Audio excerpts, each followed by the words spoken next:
Hello नमस्कार दोस्तों। स्वागत है आपका अनुपमा इस अकेडमी पर। आज की अपनी इस वीडियो में हम मृदा प्रदूषण को देखेंगे। सॉइल पॉल्यूशन क्या होता है उसे हम ठीक से समझेंगे। इससे पहले हमने समझा था कि जो प्लास्टिक प्रदूषण है वह क्या होता है और उसका क्या इम्पैक्ट होता है और कौन कौन सी ऐसी योजनाएं हैं जिनके माध्यम से प्लास्टिक प्रदूषण को कम करने की कोशिश की जा रही है या फिर उसको नियंत्रित करने की या कम से कम उसका इम्पैक्ट कम हो, इसे कम करने की कोशिश की जा रही है। आज हम बात करेंगे मृदा प्रदूषण की। मृदा प्रदूषण क्या होता है, यह कैसे होता है, इसका प्रभाव क्या होता है, इसको कंट्रोल करने की क्या-क्या कोशिशें की जा रही हैं, क्या कोशिशें अंतर्राष्ट्रीय स्तर पर हो रही हैं, क्या कोशिशें भारत के स्तर पर हो रही हैं, इन सबको आज हम कवर करेंगे। अगर अभी तक आपने यह चैनल सब्सक्राइब ना किया हो, तो चैनल को आप ज़रूर सब्सक्राइब कीजिए। इस चैनल से हम प्रीलिम्स को टारगेट कर रहे हैं। प्रीलिम्स में जो भी हॉट टॉपिक हैं, जहाँ से सबसे ज़्यादा प्रश्न पूछे जाते हैं, उनको हम कवर करने की कोशिश कर रहे हैं और उनमें भी हम यह देख रहे हैं कि क्या-क्या आपसे पूछा जाता है। तो आज की वीडियो में हम मृदा प्रदूषण को ठीक से समझेंगे। सबसे पहला हमको यह समझना होगा कि जो आपका सॉइल पॉल्यूशन है, इसे कहेंगे कब? मतलब कब यह माना जाएगा कि जो आपकी मिट्टी है, वह प्रदूषित हो चुकी है? बहुत बेसिक सा इसका आंसर है। आंसर क्या है? जब आपकी जो मिट्टी है, उसकी संरचना बदल जाए, उसकी उर्वरक क्षमता बदल जाए और उसकी जो जैव विविधता है, वह नष्ट हो जाए या फिर नष्ट होने लगे, तो उसी को कहेंगे क्या? मृदा प्रदूषण। मिट्टी में जो आपके तत्व हैं, जैसे मान लेते हैं आयरन है, जैसे मान लेते हैं नाइट्रोजन है, इसका क्या है? अनुपात है। यह अनुपात प्राकृतिक है और जब यह प्राकृतिक से हो जाए अप्राकृतिक, यानी इसको बदल दिया जाए या फिर यह बदल जाए, उसे कहेंगे मृदा प्रदूषण। मुख्यतः इसके कारण क्या है? यह होता क्यों है? जब हम देखते हैं कि जरूरत से ज्यादा जो आपके कीटनाशक हैं, इनका प्रयोग होता है, बहुत ज्यादा जब खाद डाली जाती है खेतों में, उस कारण से भी, क्योंकि उनमें भी आप देखेंगे कि इन्हीं चीज़ों का प्रयोग होता है और इससे क्या होता है, जो रेशियो है, जो एक नेचुरल रेशियो था, वह रेशियो बदल जाता है और इससे मिट्टी आपकी प्रदूषित हो जाती है। दूसरा बड़ा कारण क्या है? जो औद्योगिक अपशिष्ट हैं, इनकी डंपिंग की जाती है। हमने प्लास्टिक कचरे में भी बात की थी कि कैसे उसको डंप किया जाता है। ऐसे और जो कचरे हैं, उनको भी डंप किया जाता है। खनन होता है और तेल का रिसाव होता है। यह भी बड़ा खतरनाक है। इसके बाद हमने यह भी बात की थी कि जो आपका प्लास्टिक कचरा है, वह डंप किया जाता है। जो आपका इलेक्ट्रॉनिक कचरा है, यह डंप किया जाता है। अब इनके साथ समस्या क्या है? प्लास्टिक कचरे में जो आपका माइक्रो प्लास्टिक है, अर्थात ऐसा प्लास्टिक जो 5 एमएम से कम का हो। जब यह अवस्था आती है प्लास्टिक में, तो यह बहुत ज़्यादा डेंजरस हो जाता है। इलेक्ट्रॉनिक कचरा भी खतरनाक है। ठोस अपशिष्ट है, सीवेज का जो स्लज है, गंदा पानी है, यह भी जब मिलती है मिट्टी से, तो खतरनाक हो जाती है।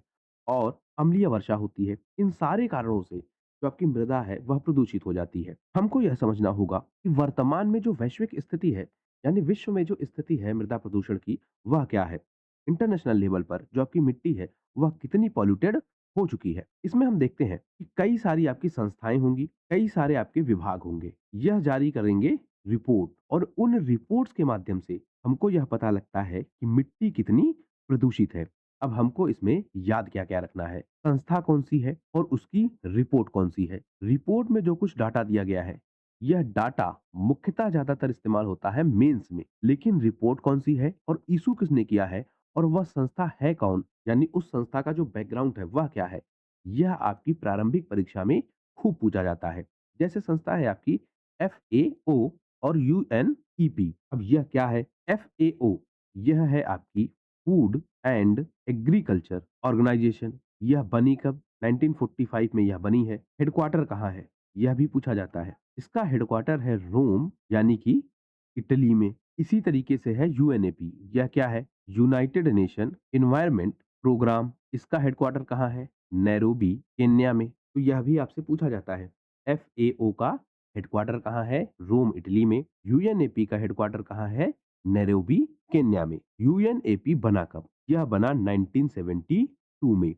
यह ध्यान रखना होगा कब बना। तो आपका जो स्टॉकहोम कन्वेंशन है, इसके बाद बना और हेडक्वार्टर कहाँ है? नैरोबी में। यह सब आपसे पूछा जाता है। ये दोनों संस्थाएं कहती हैं, या इनकी जो कंबाइन रिपोर्ट है यह कहती है कि इस विश्व की लगभग एक तिहाई जमीन गंभीर रूप से क्या हो चुकी है? क्षतिग्रस्त हो चुकी है, यानी डैमेज हो चुकी है। हर साल लगभग 2.4 करोड़ हेक्टेयर जमीन जो कृषि योग्य है, यह प्रदूषित हो जाती है और प्रदूषित होकर बंजर हो जाती है। यह कहती है कि अकेले यूरोप में 2.8 मिलियन से ज्यादा क्या है? प्रदूषित क्षेत्र हैं और इनमें भी क्या है 6.5 लाख जो है वह बहुत गंभीर स्थिति में है। तो यह भी रिपोर्ट है। फिर आपकी जो भारी धातुएं हैं यह भी प्रदूषक के रूप में है। माना यह जाता है कि जो आपकी भारी धातुएं हैं जैसे कैडमियम है, लेड है, आर्सेनिक, मर्क्यूरी है, इनकी मात्रा जो भूमि है, कृषि भूमि है, उसमें तेजी से बढ़ रही है। चीन में जो आपकी कृषि भूमि है उनमें जो भारी धातुएं हैं यह पहुंच गई हैं कितनी 19.4% तक। यानी चीन में जो कृषि भूमि है वह बहुत ज्यादा क्या प्रदूषित हो गई है भारी धातुओं से और अस्थाई जैविक प्रदूषकों से। अब यह प्रदूषण कैसे होता है? हमने भारी धातुएं समझ ली कि क्या है, जैसे आपका शीशा है, जैसे आपका पारा हो गया, आपका कैडमियम हो गया, आर्सेनिक हो गया, यह हमने देखा था वेस्ट बंगाल और बिहार में इसकी बड़ी समस्या है। क्रोमियम हो गया, जस्ता हो गया, तांबा हो गया, यह सब क्या है भारी धातुएं। होता क्या है फैक्ट्री होती है और फैक्ट्री से निकलता है गंदा पानी। इसी गंदे पानी में यह क्या होता है कचरा, जो कि कैसा है ठोस कचरा। इसके अलावा जैसे आपका खेत है, खेत में हम प्रयोग करते हैं कीटनाशक, तो जो आपका कैडमियम है यह भी पहुंच जाता है भारी धातु के रूप में मृदा में, यानी कि मिट्टी में। आपका जैसे सीवेज है, इससे भी क्या होता है जो भारी धातुएं हैं यह पहुंच जाती हैं मिट्टी में। फिर आपका जो वायु प्रदूषण है, अब वायु प्रदूषण से क्या होता है जैसे 2.5 है, 10 पीएम है, यह सब जमा होता है और जमा होकर चला जाता है मिट्टी में। यह भी कारण है। अब इनसे होता क्या है, पहले तो यह पहुंचेंगी जमीन में यानी कि मिट्टी में, मिट्टी को करेंगी प्रदूषित, उसका जो नेचुरल फॉर्म है उसको बदल देंगी। इसके बाद यही जो प्रदूषण है, क्योंकि यह कृषि भूमि है तो यहाँ पर क्या होगी खेती, और खेती से क्या उत्पन्न होगा खाद्यान्न, मतलब खेती में फसल होगी। तो यह जो खाद्यान्न होगा यानी जो फूड होगा उसमें भी क्या होगा भारी धातुएं, और यह भारी धातुएं पहुंच जाएंगी कहाँ मानव शरीर में, और फिर यह मानव शरीर को बहुत नुकसान पहुंचाएंगी। तो इस तरह से जो भारी धातुएं हैं यह भी एक बड़ा रीजन है मृदा प्रदूषण का। फिर आपका जो प्लास्टिक है यह भी पहुंचता है मिट्टी में और यह भी क्या कर देता है मिट्टी को प्रदूषित। माना यह जाता है कि हर साल 4 से लेकर 12 मिलियन टन जो आपका माइक्रो प्लास्टिक है यह पहुंच रहा है कहां पर मिट्टी में। और यह रिपोर्ट किसकी है आईपीसीसी की। अब आईपीसीसी क्या है, आईपीसीसी का मतलब हो गया inter governmental panel on climate change. बनी कब यह 1988 में। तो आईपीसीसी भी आपको याद रखना होगा। इसकी रिपोर्ट यह कह रही है कि बड़ी मात्रा में जो माइक्रोप्लास्टिक है वह जमीन में पहुंच रहा है। यहाँ तक कि जो माइक्रोप्लास्टिक है वह अब आर्कटिक और अंटार्कटिक तक भी पहुंच चुका है। फिर आपके जो कीटनाशक है, उर्वरक है, यह तो बने ही हुए हैं। भारत में क्या स्थिति है, वैश्विक स्थिति तो हमने देख ली, भारत में क्या स्थिति है। भारत में जब हम स्थिति देखते हैं तो भारत दुनिया के जो सबसे गंभीर स्थिति में है मृदा प्रदूषण में, उनमें 5वें या फिर 7वें नंबर पर आता है। माना यह जाता है कि चाइना, अमेरिका, यूरोपीय देश, इन सब के बाद कहीं ना कहीं भारत का नंबर आ जाता है। आंकड़े क्या है भारत के विषय में, आंकड़े यह है कि भारत की लगभग 25 से 30% मिट्टी गंभीर रूप से क्या है क्षतिग्रस्त हो चुकी है। और यह रिपोर्ट किसकी है आईसीएआर की और नीति आयोग की। अब यह आपका आईसीएआर क्या है Indian council of agricultural research. बनी कब यह 16 ऑफ जुलाई 1929, मतलब जब देश आजाद नहीं हुआ था तब यह बना था। लेकिन उस समय इसका नाम क्या था, उस समय इसका नाम था imperial council of agricultural research. बाद में जब देश आजाद हुआ तो इसका नाम रखा गया Indian council of agricultural research. यह आपको ध्यान रहेगा। बना कब यह जरूर ध्यान रखिएगा 1929 में यह बना था और वह भी 16 जुलाई को। भारत में जो पंजाब है, हरियाणा है, पश्चिमी उत्तर प्रदेश है, यहाँ की मिट्टी में भी कैडमियम, लेड, क्रोमियम, यह सब क्या मिल रहा है बड़ी मात्रा में मिल रहा है। तमिलनाडु का जो तिरुपपुर है, इरोड है, यहाँ पर जो आपका क्रोमियम है यह एक गंभीर समस्या के रूप में उभरा है। गुजरात के जो कई क्षेत्र है वहां पर भी मर्क्यूरी और जो आपका आर्सेनिक है यह बड़ी समस्या है।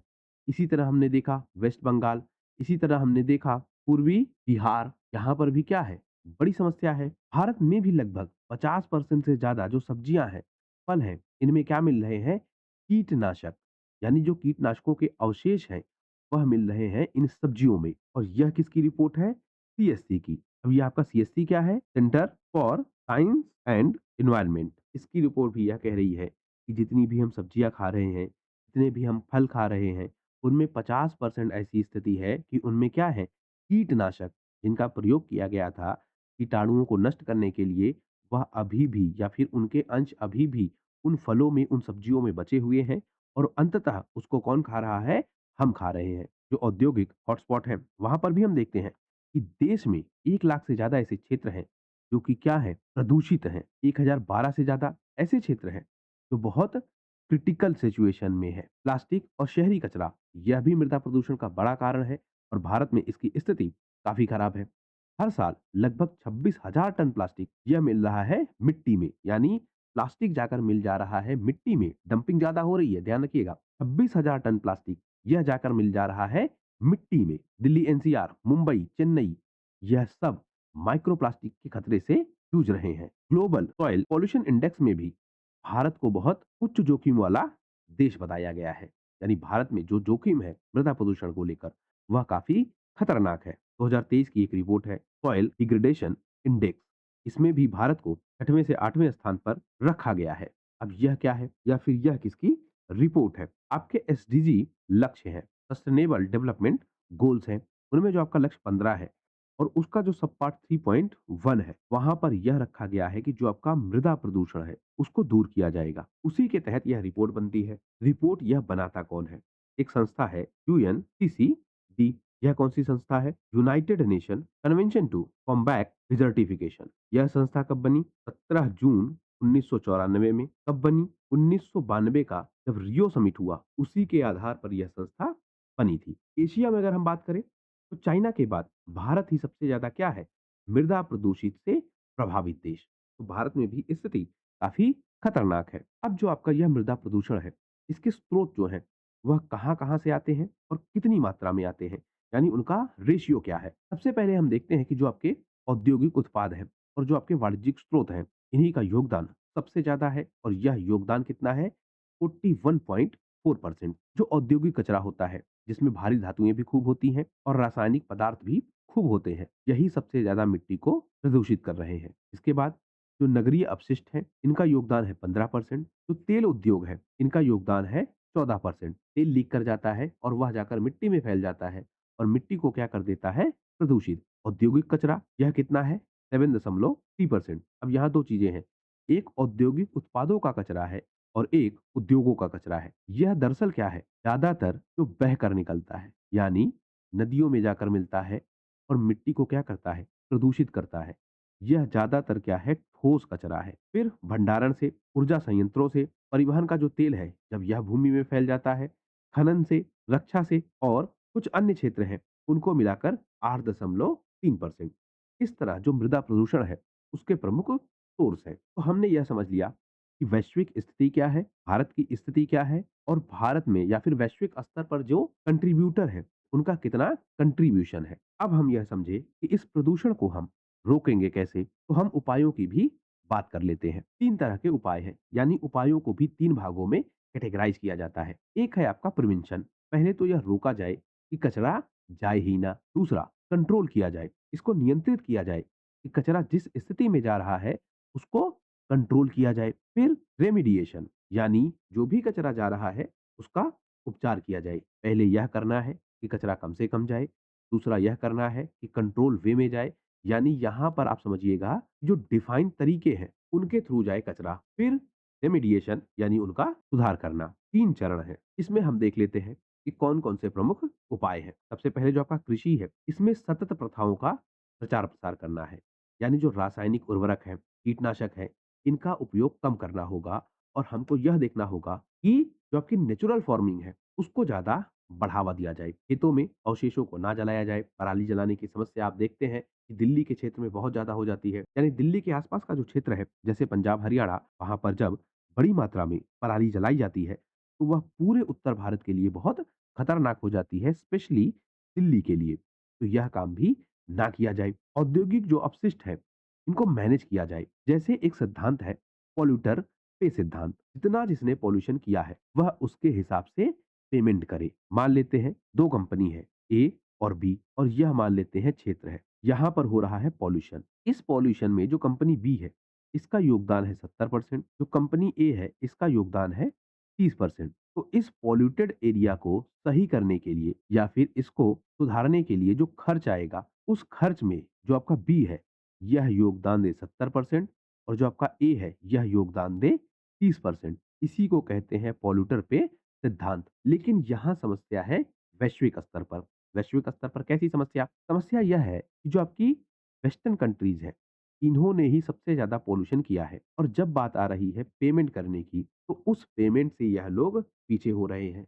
यानी भारत जैसे जो देश है, जो अब विकास करना शुरू कर रहे हैं, विकासशील देश की स्थिति में है, अब जब यह पॉल्यूशन कर रहे हैं, वह भी बहुत कम मात्रा में, एज कंपेयर जितना उन्होंने किया था उससे बहुत कम, तो यह लोग क्या कह रहे हैं कि आप पॉल्यूशन मत कीजिए। लेकिन जो पॉल्यूटर पे सिद्धांत है, यह कहता है कि जिसने जितना कचरा किया है या जिसने जितना नुकसान पहुंचाया है, वह उसके हिसाब से क्या करे, पेमेंट करे। जो आपकी भारी धातुएं हैं, प्लास्टिक है, इनकी डंपिंग ना की जाए, यानी इनकी डंपिंग को रोका जाए। जो आपका शहरी क्षेत्र है, वहां पर जो आपका ठोस अपशिष्ट है, इसको कंट्रोल किया जाए। जैसे स्वच्छ भारत जैसा मिशन है, आपके घर के सामने गाड़ी आती है और वह कचरे को इकट्ठा करती है। इसका कारण यही है कि गलत तरीके से जो कचरा है उसकी डंपिंग ना हो। इसके अलावा जो आपका माइक्रोप्लास्टिक है, इसको भी कंट्रोल करने की कोशिश की जाए। जो आपका सीवेज है, इसका उपयोग कृषि में ना किया जाए। होता क्या है, सीवेज का पानी है और उस पानी को डायरेक्ट छोड़ दिया जाता है कृषि में, तो इसको भी रोका जाए, यह उपचार किया जाए, और यह सब कुछ करके हम मिट्टी को पॉल्यूशन से बचा सकते हैं। इसके अलावा निगरानी करें, एआई टेक्निक का इस्तेमाल करें, यानी अपग्रेडेशन करें तकनीकी रूप से भी, जिससे जो यह निगरानी का काम है इसको विकसित किया जाए। और सबसे ज्यादा चलाएं जन जागरूकता अभियान, जैसे be the solution for soil pollution. ऐसे अभियानों को बढ़ावा दिया जाए और यह अभियान ज्यादा से ज्यादा चलाए जाए, जिससे जो आपका मृदा प्रदूषण है इसको रोका जा सके। कुछ प्राकृतिक समाधान भी किए जाने चाहिए, जैसे बायो रेमेडिएशन। अब यह क्या होता है, अगले वीडियो में हम डिटेल से समझेंगे कि कैसे जैविक तरीके से उपचार किया जाता है मिट्टी का। फिर इसी में दूसरा है फाइटो रेमेडिएशन। इन सब का प्रयोग किया जाए और इन सब के माध्यम से यह तय किया जाए कि जो आपकी मिट्टी है इसके प्रदूषण को रोका जा सके। ज्यादा से ज्यादा वन लगाए जाएं, हरी पट्टियां लगाई जाएं, और कोशिश यह की जाए कि जो मृदा अपरदन है, यानी मिट्टी का जो कटाव है, यह कटाव ना हो। एग्रो फॉरेस्टिंग को बढ़ावा दिया जाए, यानी एग्रीकल्चर के साथ फॉरेस्टिंग को भी, यानी जंगल लगाने को भी बढ़ावा दिया जाए, और इससे हम मृदा प्रदूषण को रोक सकते हैं। वैश्विक स्तर पर भी कुछ प्रयास हो रहे हैं और कुछ ना कुछ लक्ष्य निर्धारित हैं, तब तक किसको कम करना है। जैसी जो आपकी संस्थाएं हैं, एफएओ, यूएनएपी, जिनके बारे में भी हमने पीछे देखा, इन्होंने 2021 में क्या किया, एक रिपोर्ट जारी की। रिपोर्ट का नाम क्या था, global assessment of soil pollution. इन्होंने बताया कि वैश्विक स्तर पर जो स्थिति है वह कितनी खतरनाक है।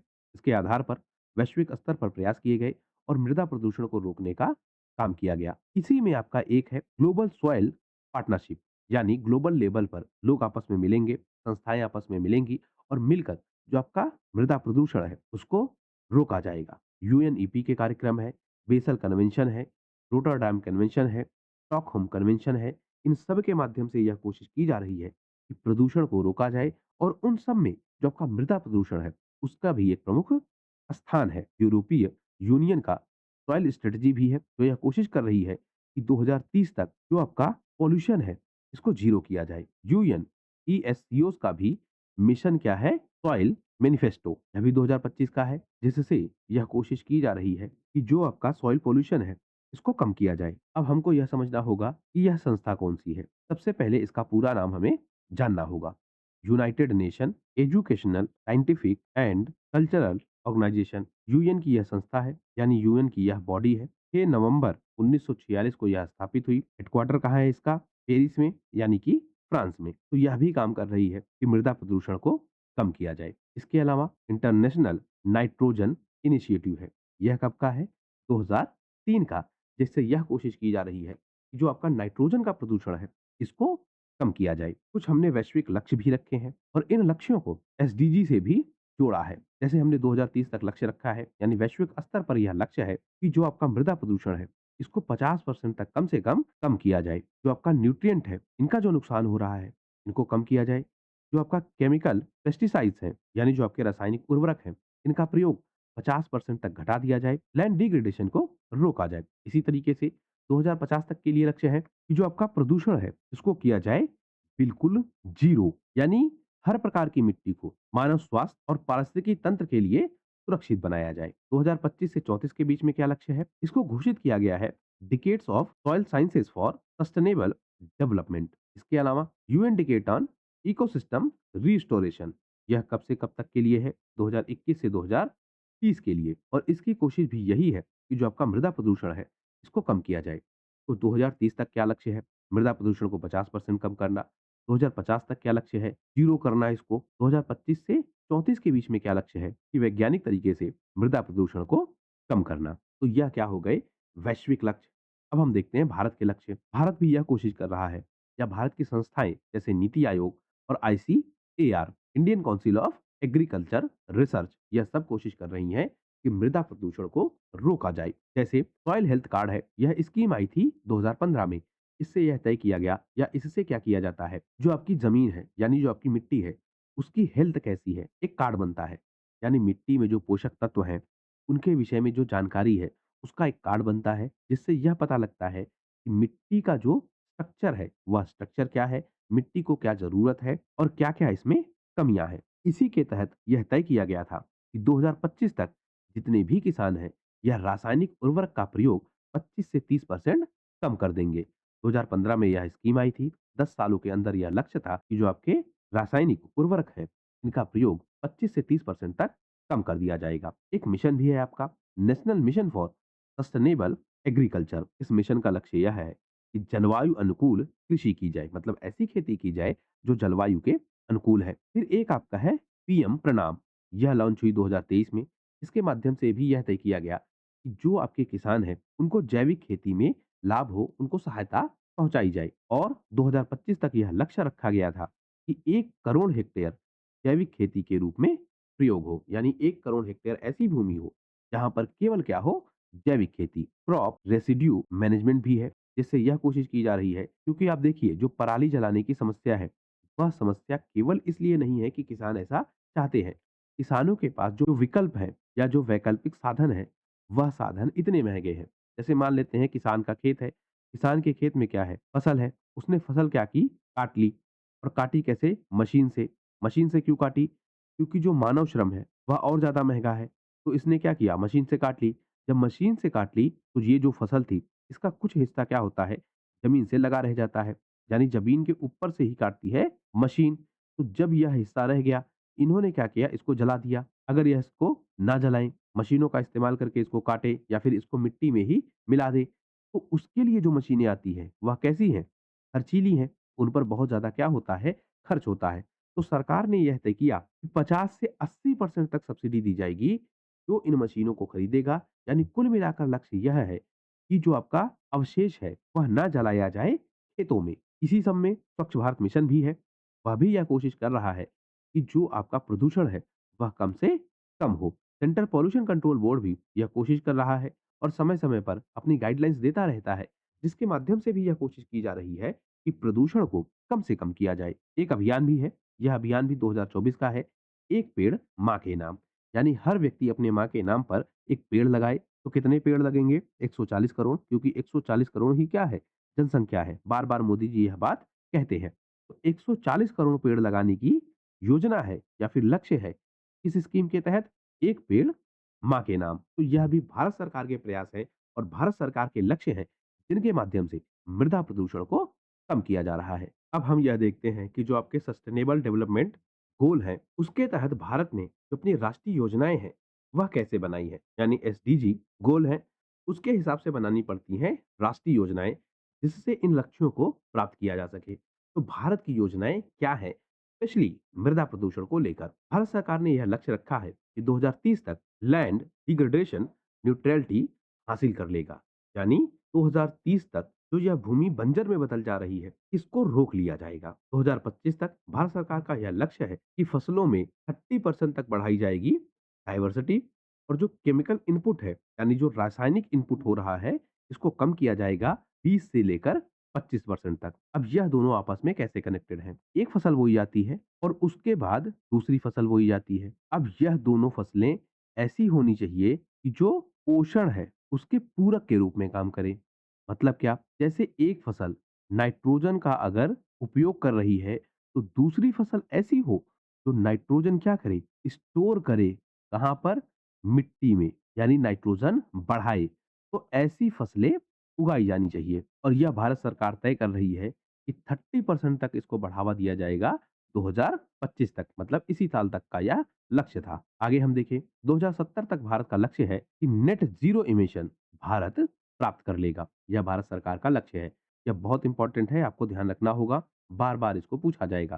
2070 तक भारत का यह लक्ष्य है कि ज़ीरो इमिशन, मतलब भारत सरकार कार्बन एमिशन नहीं करेगी। अब इसका मतलब क्या है? मान लेते हैं एक देश है, वह कार्बन उत्पादित करता है, मतलब कार्बन पैदा करता है, और दूसरी तरफ वही देश ऐसे संसाधन बनाता है जो इस कार्बन को कम कर पाए। तो अगर जो उसने कार्बन उत्पन्न किया है, उससे कम कार्बन वह कम कर पा रहा है, तो वह क्या है? कार्बन उत्पन्न करने वाला देश। लेकिन अगर उस देश ने जो कार्बन उत्पन्न किया है या जो कार्बन एमिशन किया है, इससे ज़्यादा क्या कर ले? कार्बन को रिमूव कर ले, तो उसे क्या कहेंगे? माइनस एमिशन वाला राज्य। और अगर यह स्थिति आ जाए ज़ीरो पे, मतलब जितना उत्पन्न हो रहा है, उतना ही क्या हो रहा है? कम हो रहा है, तो उसको क्या कहेंगे? Zero emission. तो भारत सरकार का यह लक्ष्य है कि 2070 तक ज़ीरो इमिशन तक के लक्ष्य को प्राप्त कर ले। इसके साथ-साथ एक योजना भी प्रस्तावित है, जिसका नाम क्या है? National soil policy. तो इस तरह से भारत सरकार के भी लक्ष्य हैं कि वह एसडीजी को प्राप्त करने के लिए अपनी योजनाएँ बनाए। आपसे परीक्षाओं में यही सारी चीज़ें पूछी जाएँगी, प्रीलिम्स में भी और मेंस में भी। हमने सारी चीज़ों को देख लिया है और क्रमवार देखा है। हमने सबसे पहले यह समझा कि प्रदूषण होता क्या है, यानी मृदा प्रदूषण क्या होता है। फिर हमने यह समझा कि वैश्विक स्थिति क्या है। हमने यह समझा कि भारत की स्थिति क्या है। फिर हमने यह समझा सुधार के जो प्रयास हैं वैश्विक स्तर के, वह क्या है। फिर हमने यह समझा कि जो भारत सरकार के प्रयास हैं, यह क्या है। तो एक क्रम में हमने चीज़ों को समझ लिया है। यही सब आपसे पूछा जाएगा। आशा करता हूँ यह वीडियो आपकी परीक्षा के लिए उपयोगी होगा। वीडियो यदि पसंद आया हो तो प्लीज़ शेयर कीजिए अपने दोस्तों के साथ, सब्सक्राइब कीजिए इस चैनल को। आपका हमसे जुड़ने के लिए बहुत-बहुत धन्यवाद। आपका दिन शुभ हो।